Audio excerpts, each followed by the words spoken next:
லூசு என்ன சொல்கிற? சாதா கூஜாலாம் இப்போ சிஎம் ஆயிருக்கா? உனக்கு அவ்வளோ திமுறா? கேப்டனுடைய மகனாச்சா கொஞ்சம் மரியாதை நடத்தலான்னு பார்த்தா உனக்கு அந்த மரியாதை தங்க மாட்டுக்குல்ல. இனிமேல் உன்னை போட்டு பிறந்துட வேண்டியதான். இல்லை எங்கள் அப்பா தான் 3வது கட்சி அடித்தளம் போட்டார், அதனால தான் இப்போ எல்லாரும் ஆட்சியை பிடிச்சிருக்காங்கன்னு சொல்கிறல்ல. உங்கள் அப்பாவுக்கு பிள்ளை தானே நீ. அந்த 3வது அடித்தளத்திலே போயிட்டு சிஎம் நொட்டிருக்க வேண்டியதானே? ஏன் உன்னால் முடியலை? இல்லை இப்போ யார் பேச்சை கேட்டு இப்படி உப்பரை வச்சுட்டு டெய்லியில் நான் கேட்குறேன். விஜய் அவரில் எதிர்த்து அப்படி விமர்சனம் பண்ணால் உடனே விஜயோடைய ஆதரவால் நம்மளை வந்து அடிப்பாங்க, அதன் மூலமாக ஒரு ட்ரெண்ட் ஆகிடலாம், விஜய்க்கு எதிர் விஜய பிரபாரம் தான் அப்படின்னு பார்த்தீங்கன்னா ஒரு ட்ரெண்ட் செட் ஆகலான்னு பார்க்குறியா? மகனே, ட்ரெண்ட் செட்லாம் ஆக மாட்டேன். அசிங்கப்பட்டு அவமானப்பட்டு ஒட்டுமொத்தோட அரசியல் அந்த ஆசை இருக்குல்ல, அது ஃபுல்லாக அஸ்தமனமாயிரும். அப்படி தான் நடக்கும். ஏன்னா விமர்சனம் பண்ணலாம், எதிர் திசையில் இருக்கனால நீ வந்து 1008 விமர்சனம் வைக்கலாம் அரசியல் ரீதியா. ஆனால் பேசும்போது குறைந்தபட்ச நாரிகன்னு ஒன்று இருக்குது. அவருடைய வயசு என்ன, உன்னோட வயசு என்ன? நேற்று கூட உங்கள் அப்பாவோடைய பிறந்தநாளுக்கு எவ்வளோக்குள்ள நாகரிகமாக முதலமைச்சர் விஜய் அவர்கள் கேப்டனுக்கு புகழ் வணக்கம் சொல்லி அவர் வந்து வாழ்த்து சொன்னார். அவ்வளோக்குள்ள அந்த மனுஷன் இன்னும் உங்கள் அப்பா மேலே ஒரு மரியாதையாக இருக்கார். ஆனால் அந்த மரியாதை உனக்கு இல்லை. ஸோ நான் எதை பற்றி யாரை பற்றி இவ்வளோக்குள்ளே ஆக்ரோஷமாக பேசிக்கிட்டு இருக்கேன் அப்படின்னு கேட்டிங்கன்னா, இப்போ தாங்க ரீசெண்டாக ஒரு வீடியோ ஒன்று பார்த்தேன். அதில் கேப்டனுடைய மகன் விஜய பிரபாகரன் இருக்கார்ல, அவர் தான் பார்த்தீங்கன்னா ரொம்ப ஆக்ரோஷமாக முதலமைச்சர் விஜய் அவர்களுக்கு பற்றி ரொம்ப தரைக்குறைவா, அதாவது எங்கள் அப்பா தான் பார்த்தீங்கன்னா 2005 அடித்தளம் போட்டார் 3வது கட்சியாக. அது எங்கள் அப்பவே சொல்லுவார். அப்போவே அதாவது ஒரு யானை தாண்டா காட்டில் வந்து பார்த்தீங்கன்னா அப்படி காலை பதிச்சு போயிடுச்சு தடத்தை உருவாக்கும் அப்படின்ட்டு. அதே மாதிரி கஜா வராண்டா எங்கள் அப்பா உருவாக்குன அந்த பாதை.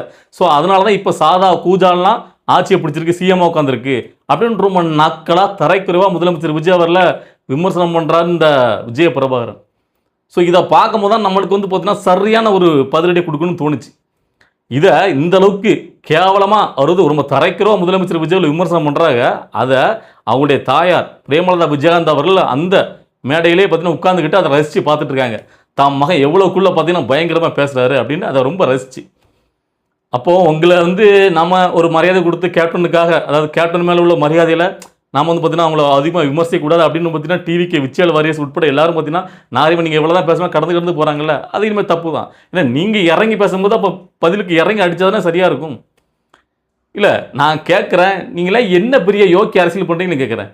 நீ பண்ணுறதுலாம் ஒரு அரசியலா? உங்கள் அப்பா பேரை என்னைக்காவது காப்பாற்றிருக்கல நான் கேட்குறேன். முழுக்க உங்கள் அப்பாவோட அரசியலை இந்த மக்கள் ஆதரித்து நிற்கும் போது உங்கள் அப்பாவும் முழுக்க ஒரு கோமாளி பட்டம் கட்டி குடிகாரன் அப்படின்னு சொல்லி ஊடகங்களை வச்சு அந்தளவுக்கு கோமாளி சித்தரிச்சது இந்த திமுக. வடிவேல் களத்தில் இறக்கி அப்படிப்பட்ட திமுகவட்டா கொஞ்சம் கூட மானம் ரோசம் சூடு சொர்ணம் இல்லாமல் போய் கூட்டணி வச்சுக்கிட்டு இன்னைக்கு எங்கள் அப்பா தான் அதை பண்ணார், உங்கள் அப்பா பேரெலாம் சொல்கிறதுக்கு உனக்கு தகுதியே கிடையாது. நான் சொல்கிறேன், என்ன தகுதி இருக்குன்னு கேட்குறேன் விஜய பிரபாகரனுக்கு. இல்லை இதில் வேற அப்பப்போ பார்த்தீங்கன்னா, அதுவும் எனக்கு இந்த விஜய் நம்மள என்ன கோபம் இருக்குது அன்னைக்கு.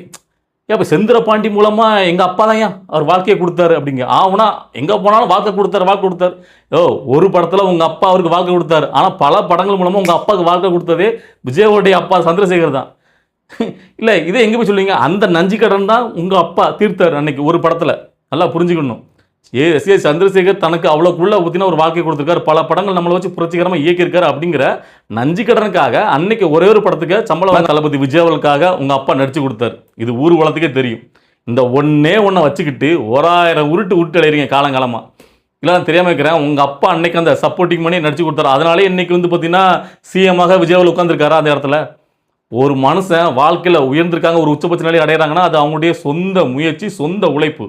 ஆரம்ப காலகட்டத்தில் ஏதோ ஒரு சப்போர்ட்டுக்காக யாரெல்லாமோ ஒருத்தவங்களுடைய வாழ்க்கையில் ஒருத்தவங்க உதவி பண்ணியிருப்பாங்க.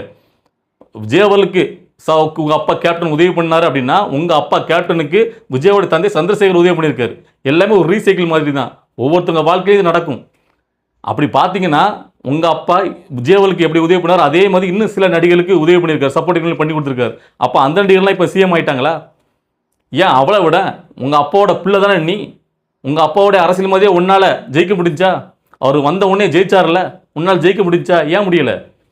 அதுதான், அதாவது ஒருத்தங்களை மாதிரி இன்னொருத்தங்க வாழ்க்கை அமையாது. அதுக்குன்னு அந்த டெடிக்கேஷன் வேணும். உங்கள் அப்பாட்ட உள்ள எந்த திறமையும் உன்கிட்ட கிடையாது. நீ எப்படி தான் உன் பேச்சு இருக்கு? வடிவேல் இருக்கான்ல, வடிவேல் வந்து பார்த்தீங்கன்னா திமுக சேர்ந்து உங்கள் அப்பா கேவலப்படுத்தினாங்களே, விமர்சனம் பண்ணாங்களே, அந்த மாதிரி இப்போ திமுக கூட நீ சேர்ந்துட்டு முதலமைச்சர் விஜய் அவர்களை விமர்சனம் பண்ணுற. அப்படி தான் இருக்குது. நீ வந்து அடுத்த வடிவேலு மாதிரி தான் இருக்க. நீ வந்து பார்த்தீங்கன்னா ஒரு கட்சியோட தலைவர் மாதிரி இல்லை, ஒரு கட்சி தலைமை பண்ணுக்கு ஏற்ற மாதிரி நீ பேசலை. அப்படி பேசியிருந்தா உன்னுடைய பேச்சில் ரொம்ப தெளிவு இருக்கும், ஒரு நாகரிகமான இது இருக்கும். அந்த நாகரிகம் தெளிவு வந்துட்டு இல்லையே. உங்கள் கட்சியில் மூஞ்சாந்திர நாங்கந்திர பேச்சில் பேசுகிற மாதிரிலாம் இருக்குது. இல்லை அந்த மனுஷன் ஒரு முதலமைச்சர் இருக்காரு, உங்களை எந்த அளவுக்கு உங்கள் அம்மாவுக்கு எந்த அளவுக்கு மரியாதை கொடுக்குமோ அதை கொடுக்காரு, உங்கள் அப்பாவுக்கு எந்த அளவுக்கு மரியாதை கொடுக்குமோ அதை கொடுக்காரு. அப்போது அந்த மரியாதை ரீதியாக ஒரு விமர்சனம் தான் வைக்கணும். எதிர்க்கட்சியிலேருந்து எதிர்ப்பு விமர்சனம் வைக்கலாம், தப்பே கிடையாது.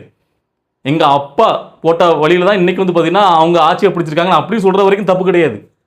அதை கூட விமர்சனம் வச்சுக்கலாம். ஏன்னா உங்கள் அப்பா தான் 3வது கட்சியாக முதல்ல வந்தார், திமுக அதிமுக எதிர்த்து, அப்படி ரைட்டு. ஸோ அது வரைக்கும் ஓகே. அது என்ன சாதா கூஜாலாம் இப்போ சிஎம் இருக்குன்னா அப்போ திமிர்த்தனம் தானே. உங்கள் அப்பா எவ்வளோக்குள்ள தைரியமாக அதிமுக திமுக எதிர்த்து வந்தார். ஸோ அப்போது அந்த வழியில் உங்கள் அப்பாவோட அரசியல் என்ன, அதுவே என்னன்னு தெரில.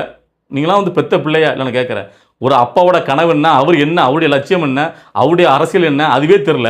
ஸோ இந்த விஜயபிரபாரன் எப்படியோ அதே மாதிரி தான் அவங்களுடைய தாயார் பிரேமலதா விஜயகாந்த் அவர்களும் ரொம்ப ஆணவமாக எங்கே போனாலும் அந்த இடத்துல ரொம்ப இலக்காரமாக நக்கலாக முதலமைச்சர் விஜயாவில் விமர்சிட்டு இருக்காங்க. நீங்கள் எத்தனை பேர் பார்த்தீங்கன்னு எனக்கு தெரில. அதாவது இப்போ கூட ரீசெண்டாக ஒரு ப்ரெஸ் மீட்டில் கேட்குறாங்க, அதாவது நீங்கள் வந்து ஆல்ரெடி திமுக கூட்டணியில் இருந்தீங்க, இப்போ வர்ற தேர்தல்களை இனிமேல் உள்ளாட்சி தேர்தல் இடைத்தேர்தலாம் நீங்கள் கூட்டணி மாறுவீங்களா இல்லை இதே கூட்டணியில் தொடருவீங்களான்னு கேட்குறாங்க. இதுக்கு என்ன பதில் சொல்லணும்? இல்லை அந்த கூட்டணி தொடருவோம்னா அதை தொடரும் சொல்லணும், இல்லைனா வேறு கூட்டணி போவோம்னு சொல்லணும், இல்லைனா நாங்கள் இனிமேல் தான் முடிவெடுப்போம் அப்படின்னு சொல்லணும்.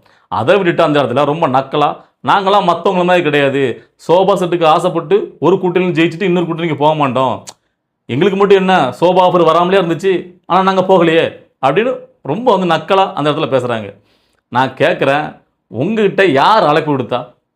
நான் கேட்குறேன், சோபா செட்டு ஆஃபர் எங்களுக்கு வந்துச்சு, அதாவது ஏன் இவ்வளோக்குள்ள இன்னைக்கு கூட ஒரு மேடையில் சொல்கிறாங்க, அதாவது முதலமைச்சர் விஜய் வரல எங்களை அழைப்பு நேரடியாக கூப்பிட்டாருங்க ஆனால் நாங்கள் போகலையே, சோபா செட் இல்லை, எவ்வளோ பெரிய பிரிட்ஜ் காத்ரேஜ் பிரிட்ஜ் எது வந்தாலும் நாங்கள் போக மாட்டோம் அப்படின்னு ரொம்ப வந்து பார்த்திங்கன்னா பயங்கரமாக ஒரு நக்கலாக ஒரு பேசுகிறாங்க. அதாவது முதலமைச்சர் விஜய் வரல இவங்களை அழைச்சி இவங்க போகலையா. இதை ஊரில் உள்ள யாருமே நம்ப மாட்டான். இல்லை என்னன்னு கேட்குறேன், கொஞ்சமாக நம்புற மாதிரி பேசணும். முதலமைச்சர் விஜய் அவர்களை கூப்பிட்டுருந்தார் அப்படின்னா ஆளாக போயிருக்கு நீங்கள் தான் போயிருப்பீங்க. ஸோ அவர் உங்களை மதிக்கலை. அதை வந்து பார்த்தீங்கன்னா அப்படி வெளியில் இப்போ நீங்கள் வந்து இந்த பதிலை சொன்னால் முதலமைச்சர் விஜய் அவர்களுக்கு அதுக்கு பதிலாக எதுவும் சொல்ல போகிறாரா? அவர் எதுவும் பேச மாட்டார், உங்களுக்கு தெரியும். ஏன்னா உங்கள் கணவர் மீது அவர் இன்னும் பார்த்தீங்கன்னா ஒரு அளவு கூட தான் மரியாதை வச்சிருக்காரு. அதனாலே என்ன வேணால் பேசலாம், அவர் நமக்கு ரிப்ளை கொடுக்க மாட்டார் தெரிஞ்சுக்கிட்டே நீங்கள் வந்து பார்த்தீங்கன்னா இந்த மாதிரி கதை விட்டுறீங்க. உங்களை எப்போ அவர் கைகளை விட்டார் தெரியுமா? தேர்தலுக்கு முன்னாடி ஒரு மேடையில் கூட்டணி திமுக அமைச்சிக்கிட்டு நீங்கள் வந்து பார்த்தீங்கன்னா அப்படியே வந்து பார்த்தீங்கன்னா ஒரு பஞ்ச் டயலாக்லாம் அடிச்சிங்கல்ல. அதாவது பார்த்தீங்கன்னா விஜயவல் பார்த்தீங்கன்னா ஒரு பாப்பா நீங்கள் முதல்ல தனியாக நின்று ஜெயிச்சு காட்டுங்க, எங்களுடைய கேப்டன் முதல் தேர்தலில் 234 தொகுதி தனியாக நின்று அவருடைய பெர்சன்டேஜ் வாக்கு சதவீதம்னு நிரூபித்தார், நீங்கள் அதெல்லாம் நிரூபிச்சுட்டு எங்களுடைய அண்ணன் ஸ்டாலின்கிட்ட நீங்கள் மோதவாங்க அப்படின்னு பெருமையாக நீங்கள் வந்து அந்த பீத்துட்டீங்கல்ல, அப்போயே முடிவு பண்ணிட்டார். இந்த பக்கம் தொட்டு கூட பார்க்கக்கூடாது, இவங்களை வந்து எதுலையும் சீண்டக்கூடாது, உங்களை கண்டுக்கவே கூடாது, எப்படி சீமானவரில் கண்டுக்க மாட்டாரோ என்ன விமர்சனமோ அதே மாதிரி உங்களையும் கண்டுக்கூடாது அவர் போய் முடிவு பண்ணிட்டார். ஆனால் அதுக்கப்புறமா உட்காந்து எங்களை வந்து கூப்பிட்டாரு அப்படி சொல்கிறது சிரிப்பு தான் வருது எனக்கு. இல்லை ஜெயிச்சார, அவர் ஜெயிச்சதுக்கப்புறம் முக்கியமான தலைவர் எல்லாரும் போய் சந்திச்சார். நான் உங்களை வந்து பார்த்தாரா? உங்களை கூப்பிட்டாரு அப்படின்னா உங்களை வந்து தான் சந்திச்சிருப்பாரா? ஏன் ஏடிஎம்கேல எடப்பாடி பழனிசாமி அவர்களை சந்திக்கட்டாலும் சிவி சண்முகம் எஸ்பி வேலுமணி போய் சந்திச்சார், ஆனால் அப்போ கூட உங்களை வந்து சந்திக்கலையே. ஏன் இத்தனைக்கும் சீமானவரில் ஒரு சீட் ஜெயிக்கிற அவரை கூட ஒரு மரியாதை கூட சந்திச்சார், ஆனால் உங்களை சந்திக்கலையே. அப்பவே தெரியும் ஊர்வலத்துக்கு உங்களுக்கு எந்த இடத்துல அவர் வச்சிருக்காருன்னு. இதில் இவங்க வந்து கூப்பிட்டாங்களாம், கூப்பிட்டதில் இவங்க போகலையா. நல்லா சுற்றுறீங்க மேடம், நல்லா சுடுறீங்க. இல்லை இதில் ஒரு நல்ல ஒரு காமெடியை பார்க்கணும். அதாவது இன்னொரு பெருமை பீத்தங்களையும் அவருடைய தம்பி சுதீப் அவங்க வந்து பார்த்தீங்கன்னா இன்றைக்கி ப்ரெஸ் ரிப்போர்ட்டில் பேசும்போது, அதாவது சேட் ஜிபிட்டில் போட்டாங்களாம் சட்டமன்றத்தில் யார் வந்து சிறப்பாக பேசுகிறாங்க பெர்ஃபார்ம் பண்ணுறாங்க அப்படின்னு போட்டால் அதில் பிரேமலதா விஜயகாந்த் அவர்கள் அப்படி தான் வருதான். இல்லை எனக்கு இதை கேட்டோன்னே சிரிப்பாக வந்துச்சு. எங்கேப்பா அந்த சேட் ஜிபிட்டி நம்மளும் டைப் பண்ணி பார்ப்போம், எங்கேப்பா பிரேமலதா விஜயகாந்த் அவருடைய பேர் வந்து பார்ப்போம். இல்லை பெண்கள் 2 பேருமே குறை நான் அவங்களுக்கு குறை சொல்லலை, பிரேமலதா விஜயகாந்த் அவர் நல்லா தான் பேசுகிறாங்க. ஆனால் சிறப்பாக சட்டமன்றத்தில் பேசக்கூடியவங்க பெண் அப்படின்னு போட்டிருந்தா முதல்ல வரக்கூடியது சௌமியா அன்புமணி தான் வந்திருக்கும். ஏன்னா அவங்க தான் பெஸ்ட்டாக ஒரு சட்டமன்றத்தில் ஒரு எம்எல்ஏவாக சட்டமன்றம் என்னென்ன பேசணுமோ அதை ரொம்ப கரெக்டாக 100% கரெக்டாக பேசக்கூடியது சௌமியா அன்புமணி அவர்கள் தான். முதல்ல அவங்க பேர் தான் வரும், இது எல்லாருமே ஒத்துக்கிடுவாங்க. அதுக்கப்புறம் வேணால் உங்களுடைய சகோதரி அவருடைய பிரேமலதா விஜயகாந்த் அவர்கள் பேர் காட்டலாம்.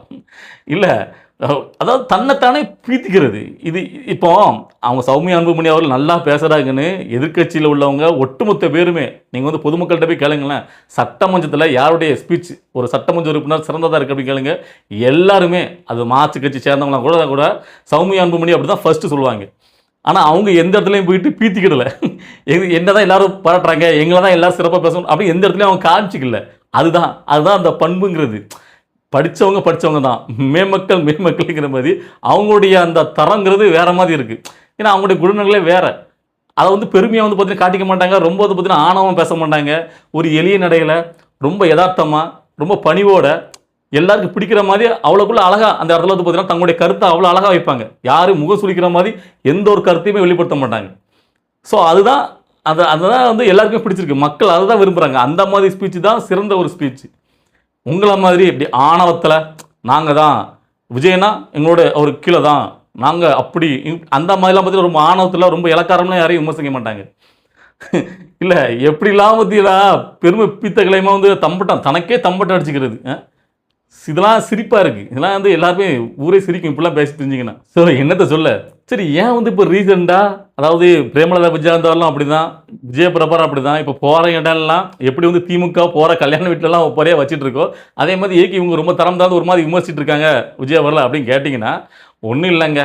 போன தேர்தலில் திமுக கிட்ட அதை பார்த்தீங்கன்னா 10 சீட்டு வேணும்னு சொல்லிட்டு பயங்கரமாக பேரம் பேசி வாங்கினாங்கல்ல. இப்போ அதே மாதிரி அடுத்த தேர்தலில் எப்படியாவது ஒரு 10 சீட்டை எக்ஸ்ட்ரா வாங்கணும். அதனால் இப்போவே நம்ம நல்லா முட்டு கொடுப்போம். எந்த அளவுக்கு விஜயவால விமர்சிக்கிறாங்களோ அந்த அளவுக்கு இங்கே வந்து சீட்டை வந்து பேரம் பேச முடியும். ஏன்னா இந்த நேரத்தில் கரெக்டு லாக் பண்ணுறதுக்கு. ஏன்னா திமுக கூட இருந்த கூட்டணி கட்சிகள்லாம் எல்லாம் வந்து பார்த்திங்கன்னா அங்கே போயிட்டு ஸோ அப்போ இப்போ தான் நம்ம விசுவாசமாக இருக்கும் பார்த்தீங்களா அவங்க கூட அப்படின்னு காட்டுறதுக்காக உட்காந்துக்கிட்டு அதாவது அதை திமுகவுக்கு சப்போர்ட்டாக அதாவது 10 சீட்டு வாங்கி அதில் ஒன்றில் இப்போ ஜெயிச்சிங்க. இனிமேல் வர்ற காலங்களில் 10 இல்லை நீங்கள் 20, 30 நீங்கள் எத்தனை சீட்டுக்கு வாங்கினாலும் சரி ஒத்த இடத்த கூட தேமுதிக ஜெயிக்காது. நல்லா ஞாபகம் வச்சுக்கிடுங்க. ஏன்னா அந்த ஒத்த சீட்டில் ஜெயிச்சு கூட கேப்டன் அவர்கள் மேலே இருந்து அந்த மரியாதைக்காண்டி தான் அந்த மக்கள் ஓட்டு போட்டாங்க, உங்களுக்கான கிடையாது. ஏதோ கேப்டன் அவர்கள் எவ்வளோக்குள்ள ஒரு நல்ல மனுஷன் அவருக்காக நம்ம அந்த ஓட்டை போடுவோம் அப்படின்னு நினச்சி போட்டாங்க. இனிமேல் அதை கூட போட மாட்டாங்க. ஏன்னா கேப்டன் வேற நீங்கள் வேறங்கிறத காட்டிட்டீங்க. இல்லை எந்த ஒரு அடிப்படை ஒரு கேப்டன் மேலே ஒரு விசுவாசமாக இருக்கக்கூடிய ஒரு நபருக்கும் உங்களுடைய அரசியல் சுத்தமாக பிடிக்கல. அதுதான் உண்மை. எப்படிங்க ஏற்றுப்பாங்க? கேப்டன் அவரில் அந்தளவுக்கு உயிரோடு இருக்கும்போது அந்தளவுக்கு கேவலமாக விமர்சித்தது இந்த திமுக. ஸோ அப்படிப்பட்ட திமுக கூட போய் நீங்கள் வந்து உங்களுடைய சுய லாபத்துக்காக அரசியல் தேவைக்காக பணத்துக்காக பதவிக்காக போய் கூட்டணி வச்சிங்கன்னா அதை இந்த மக்கள் ஏற்றுப்பாங்களா? அது சரிதான் அப்படின்னு உங்கள் ஓட்டு போடுவாங்க நீங்கள் நம்பிட்டு இருக்கீங்கன்னா தமிழ்நாட்டு மக்களை அவ்வளோக்குள்ள நீங்கள் இலக்கணம் அடிச்சிட்டாங்க. ஒருத்தர் மேலே அன்பு வச்சா எவ்வளோக்குள்ளாலும் இறங்கி போவாங்க. ஆனால் அதே இருந்து பார்த்தீங்கன்னா நீங்கள் ஒரு ஆணவத்தில் ஆட ஆரம்பிச்சிங்கன்னா அடக்கி விட்டுருவாங்க. சரி, இந்த வீடியோ பார்க்கும்போது உங்களுக்குலாம் என்ன தோணுது? நீங்கள்லாம் என்ன நினைக்கிங்க? அதாவது இந்த கேப்டனுடைய மகன் விஜயபிரபாரன் பேசுகிற பேச்செல்லாம் ஒரு நாகரிகமான பேச்சா, ஒரு வயசுக்குங்கிற ஒரு மரியாதை கூட இல்லாமல் ஓவராக பேச்சு போயிட்டுருக்கு. ஸோ அதை பார்க்கும்போது உங்களுக்கு என்ன தோணுது? நீங்கள் என்ன சொல்ல நினைக்கிறீங்களோ அந்த கருத்தை இந்த கமெண்ட்டில் பதிவு பண்ணுங்கள். அடுத்தது கட்ட அரசியல் நிகழ்வு பார்த்து நம்மளுடைய வீடியோ வரும். வெயிட் பண்ணுங்கள். பாய்.